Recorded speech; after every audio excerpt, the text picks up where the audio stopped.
Two things made the year 1254 important in Marco Polo's life. First, it was the year he was born. And second, it was the year his father, who was named Niccolo, and his uncle Maffeo left Venice on a trading ship to Asia. Marco's father was gone so long that Marco was 15 years old when they met for the first time. Soon after Marco was born, his mother died. He was sent to live with relatives. As a boy, he didn't spend much time in school.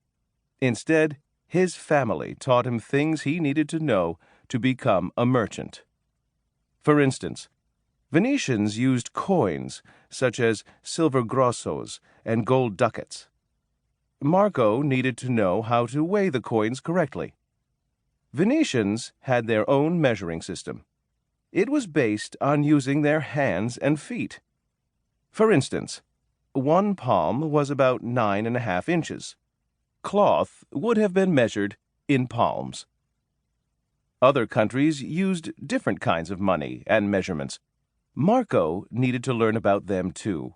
Otherwise, merchants could cheat him. The sailors and merchants Marco met on Venice's docks also taught him about trading. Venice was the most powerful trading city in the world.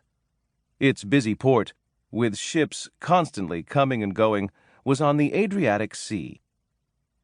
Venice was not like most cities.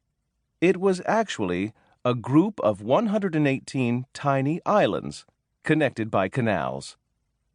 Marco and his family traveled the canals in long canoe-like boats called gondolas. Back then, Italy was not a country. It was a group of city-states. Each city-state ruled itself.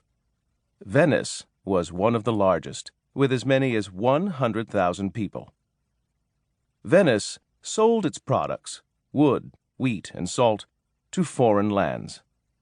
Salt was very valuable in those days, and lots of it washed up on Venice's shores. Since there were no refrigerators, salt was used to keep fish and meat from rotting. Without salt, they rotted within a week. But salted, these foods could last for months. This was very important on long trips at sea. While Marco was growing up, his father and uncle kept traveling. By 1260, they were in Constantinople, which is now Istanbul, Turkey. There, they traded the goods they'd brought from Venice. They were paid in jewels. After crossing the Black Sea, they traveled eastward along the Volga River.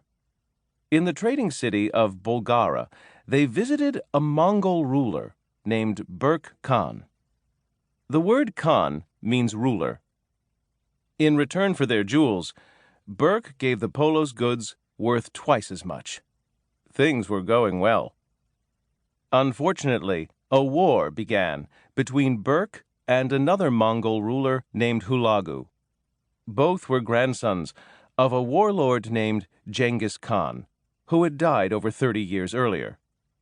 The Polos were ready to return home, but the route back to Venice was blocked by the war.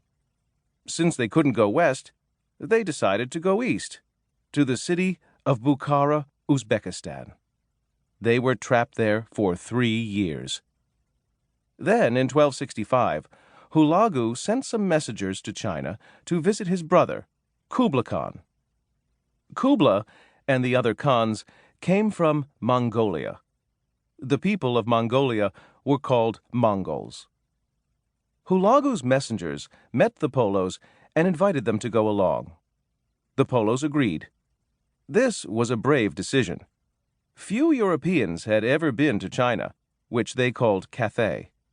Back then, they thought there were only 3 continents: Europe, Asia, and Africa. They believed that China was at the far end of the world. Bandits, wars, slow transportation, and bad roads made it dangerous to reach.